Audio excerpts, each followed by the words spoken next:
Have you ever felt yourself arguing over whether to binge watch a show or to study?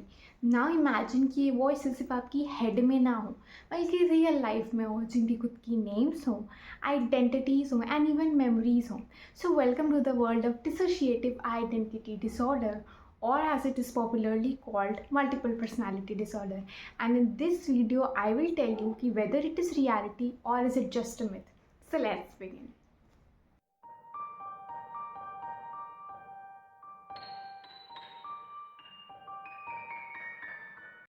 So now coming to what exactly is dissociative identity disorder.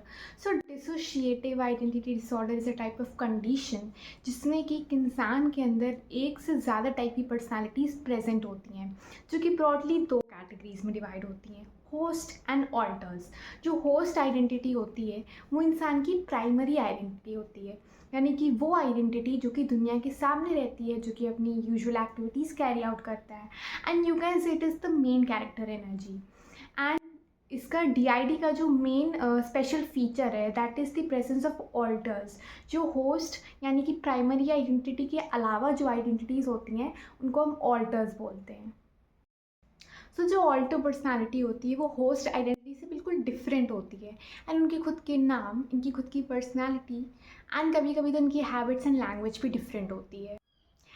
For example DID का सबसे पहला case 1791 में document किया गया था. Eberhard मेलिन नाम के एक जर्मन बोटैनिस्ट थे जिनकी एक जर्मन पेशेंट थी जो कि दो पर्सनालिटीज़ के बीच में स्विच करती थी. एक उनकी जर्मन पर्सनालिटी थी एंड एक उनका फ्रेंच ऑल्टर था. जब वो अपनी जर्मन पर्सनालिटी में होती थी तब उनको अपने फ्रेंच ऑल्टर के बारे में अवेयरनेस रहती थी, लेकिन जैसे ही वो अपने फ्रेंच ऑल्टर में आती थी तो उनको अपनी जर्मन पर्सनालिटी के बारे में, उसके किसी भी पार्ट के बारे में कोई भी अवेयरनेस नहीं रहती थी. एंड इस केस के बाद से मल्टीपल पर्सनालिटी डिसऑर्डर में रिसर्च काफ़ी ज़्यादा बढ़ गई थी.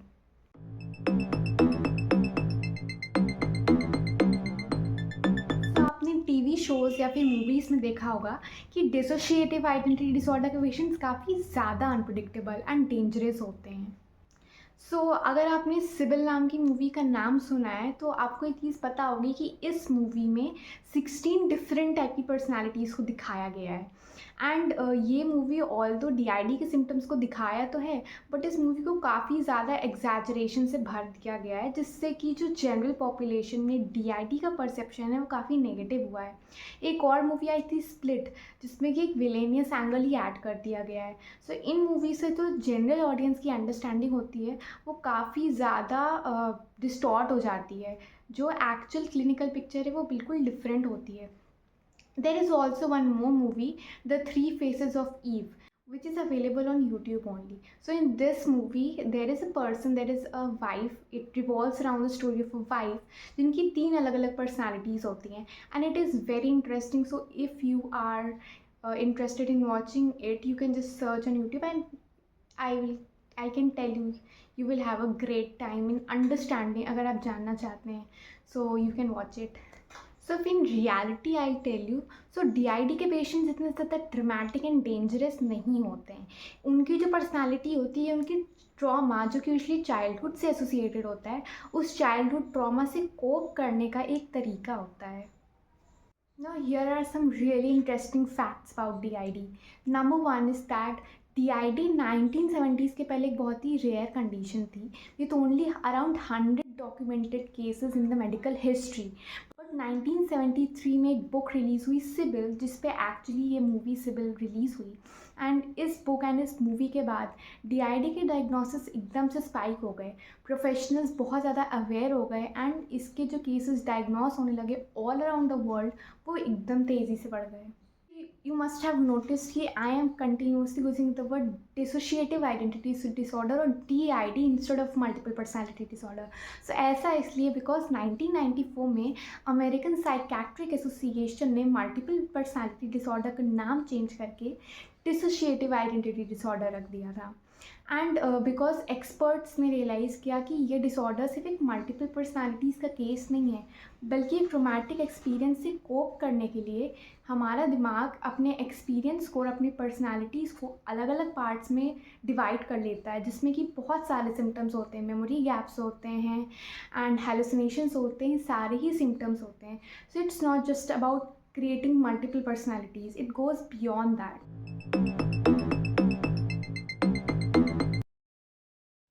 सो डीआईडी के कुछ कॉमन सिम्टम्स होते हैं, जैसे कि मेमोरी गैप्स. सो पुरानी बातें याद ना आना, या फिर एक ऐसा सेंसेशन जैसे कि आप अपनी बॉडी के बाहर हैं. इमोशनल नमनेस, यानी कि अपने इमोशंस को फील ना कर पाना. हैलुसिनेशंस, वो चीज़ें दिखनी या सुनाई देना जो कि एक्चुअली में वहाँ एग्जिस्ट ही नहीं करती हैं. एंड फ्लैशबैक्स, जो कि यूजुअली हमें किसी पास्ट मेमोरी से आते हैं.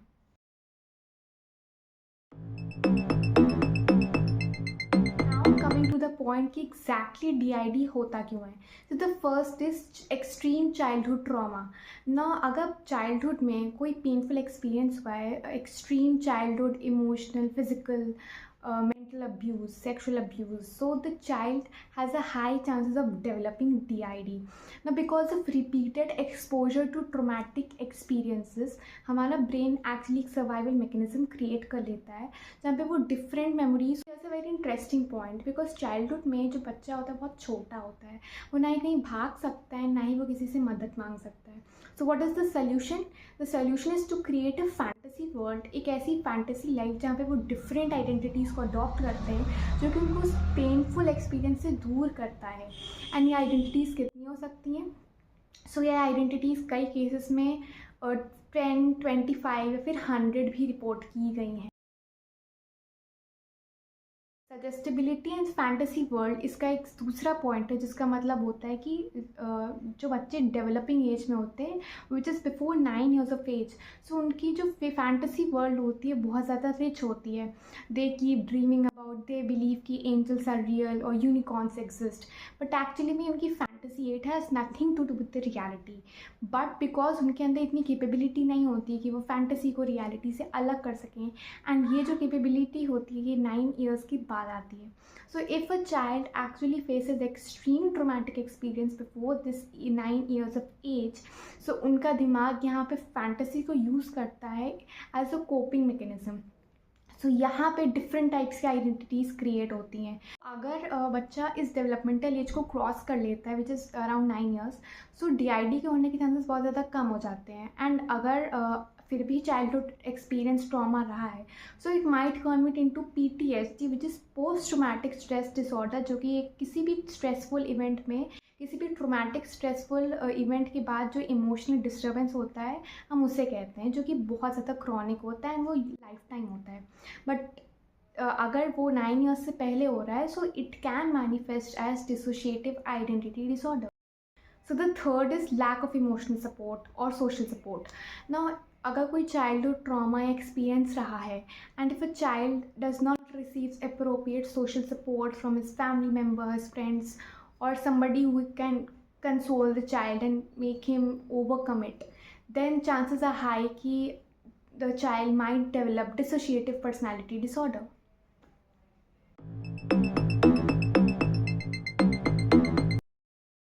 So now coming to the question कि is DID real or fake? So before that I'll tell you a very interesting story. So 1970s में केस हुआ था जहाँ पे केनेथ बियांची नाम के एक इंसान ने लॉस एंजलिस में क्राइम कमिट किया, in which he brutally assaulted and raped over 10 young women. And बहुत स्ट्रॉन्ग एविडेंस प्रेजेंट था कि बियांशी ने ही ये सारे मर्डर्स को कमिट करा है. बट बियांशी के लॉयर ने एक क्लिनिकल साइकोलॉजिस्ट को बुलाया एंड उसने हिप्नोसिस में उससे पूछा कि क्या आपके अंदर कोई और टाइप का इंसान या फिर कोई और पार्ट मौजूद है जिससे कि हम बात कर सकते हैं.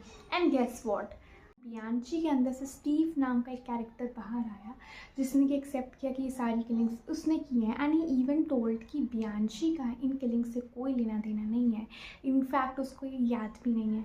एंड इस केस को, इस डिसऑर्डर यानी कि मल्टीपल पर्सनालिटी डिसऑर्डर को यूज़ करते हुए बियांशी का लॉयर ने प्ली डाली guilty not guilty by reason of insanity. But thankfully, the prosecution sent another clinical psychologist who was a very renowned hypnosis and psychiatrist, Martin, who performed this case Kenneth Bianchi के साथ एक in depth interview conduct कराया ये जानने के लिए कि क्या बियांशी डीआईडी को सिमुलेट करने की कोशिश कर रहा है या फिर सच में उसको कोई साइकियाट्रिक डिसऑर्डर है। एंड इंटरव्यू के दौरान साइकोलॉजिस्ट यानी कि साइकियाट्रिस्ट मार्टिन ने बियांशी से ये भी कहा कि एक डिसोशिएटिव यानी कि मल्टीपल पर्सनालिटी डिसऑर्डर में कम से कम 3 पर्सनालिटीज़ तो होनी ही चाहिए। जैसे ही केनेथ बियांशी को ये पता चला, उसने अपनी 3rd पर्सनालिटी को बाहर निकाला। ना इस केस को और डीपली इन्वेस्टिगेट करने के लिए मार्टिन ने उसके फ्रेंड्स और कलीग्स का इंटरव्यू लिया एंड उससे ये इन्फॉर्मेशन पता चली कि इस मर्डर से पहले केनेथ बियांशी की कोई भी डिफरेंट टाइप की पर्सनालिटीज़ नहीं थी, उसकी सिर्फ एक ही पर्सनालिटी थी। साइकोलॉजिकल टेस्ट भी कंडक्ट किए गए जिसमें कि ये फेल हो गया, ये प्रूफ नहीं हो पाया दैट केनेथ बियांशी के जो अलग अलग पर्सनालिटीज़ है उसमें कोई सिग्निफिकेंट डिफरेंस है। सबसे इंटरेस्टिंग चीज़ यहाँ पे ये है दैट केनेथ बियांशी के रूम से साइकोपैथोलॉजी की बुक्स डिस्कवर हुई एंड इस चीज़ को, इस एविडेंस को कंसिडर करते हुए कोर्ट में मार्टिन ने बताया कि एक्चुअली में केनेथ बियांशी डीआईडी के केस को सिमुलेट कर रहा था, यानी कि वो फेक कर रहा था एंड उसे किसी भी टाइप का मेंटल डिसऑर्डर नहीं था। And based on this statement Kenneth Bianchi को लाइफ इम्प्रिजनमेंट की सज़ा सुनाई गई। सो केनेथ बियांशी का ये केस डीआईडी के रियल होने या ना होने पर डाउट्स उठाता है। साइंस ये दिखाता है कि डिसोशिएटिव आइडेंटिटी डिसऑर्डर एक्चुअली में एक साइंटिफिक कंडीशन है, एक मेंटल कंडीशन है जिसको ब्रेन इमेजिंग स्टडीज़ के थ्रू भी प्रूव किया गया है। But movies and TV shows ने इसे इतना ज़्यादा कंट्रोवर्शियल एंड एग्जैजरेट करा है जिससे कि जनरल पॉपुलेशन में इसकी अंडरस्टैंडिंग बहुत ज़्यादा मिसअंडरस्टूड है। डीआईडी के पेशेंट्स को एम्पैथी एंड ट्रीटमेंट की ज़रूरत होती है। डीआईडी का केस रियल है कि नहीं, ये सिर्फ प्रॉपर साइकोलॉजिकल टेस्ट के थ्रू ही एंड प्रॉपर एविडेंस के थ्रू ये एस्टैब्लिश किया जा सकता है, that too by clinical psychologist और a psychiatrist.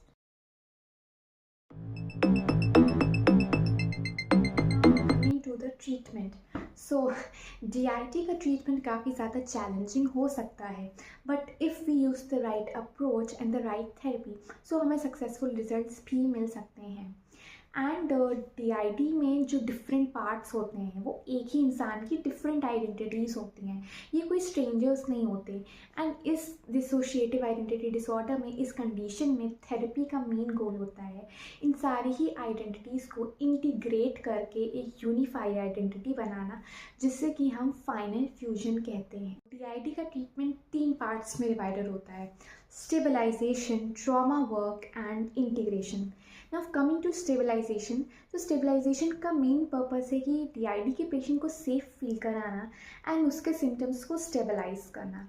The second is trauma work which is basically about कि पेशेंट के पास ट्रॉमा को उसको सामना कराना एंड देन इन पेनफुल यादों को प्रोसेस करना in a emotionally safe environment which is usually done under the supervision of a clinical psychologist और a psychiatrist. And the third is integration, यानी कि जितनी भी अलग अलग आइडेंटिटीज़ हैं इन सारी आइडेंटिटीज़ को host identity which is the primary identity, सारी डिफरेंट आइडेंटिटीज़ को होस्ट आइडेंटिटी के साथ मर्ज करके एक फाइनल आइडेंटिटी बनाना। कॉग्निटिव बिहेवियरल थेरेपी यानी कि सीबीटी का भी यूज़ किया जाता है ट्रॉमा को प्रोसेस करने में एंड जो नेगेटिव थॉट्स हैं उनको आइडेंटिफाई करके उन्हें रिप्लेस करने में विद पॉजिटिव वंस। यहाँ पे मेडिकेशन भी दी जा सकती है बाय साइकियाट्रिस्ट एंड मेडिकेशन का मेन पर्पस होता है कि जो सिम्टम्स हैं लाइक डिप्रेशन, एंजाइटी और फ्लैशबैक्स, इन सिम्टम्स को मैनेज करना। But medication is not a cure for DID, it is just to manage the difficult symptoms जो कि एक इंडिविजुअल की डेली फंक्शनिंग में बहुत ज़्यादा इंटरफियर कर रहे हैं। आई थिंक ये बहुत ज़्यादा हेवी एंड ओवरवेलमिंग हो गया, so here's ending the video on a very positive note. So Karen Overhill का एक केस है जिसमें कि उनके साइकेट्रिस्ट रिचर्ड बेयर ने उनकी 17 डिफरेंट टाइप की पर्सनालिटीज़ को इंटीग्रेट करा, जिससे कि through different techniques like visualisation and therapy, and जिससे कि उनकी एक यूनिक एंड यूनिफाइड आइडेंटिटी बन पाई एंड वो अपनी डेली नॉर्मल लाइफ में वापस आ पाएँ। सो DID का ट्रीटमेंट पॉसिबल है only if you find the right approach and therapy. So that's it from my side. I hope कि आपको DID क्या होता है, उसके सिम्टम्स क्या होते हैं, एवरीथिंग। आई जस्ट होप कि मैं आपको समझा पाई। And if you like the video then do like, share and subscribe my channel. I will be really really grateful for that. Thank you so much for watching.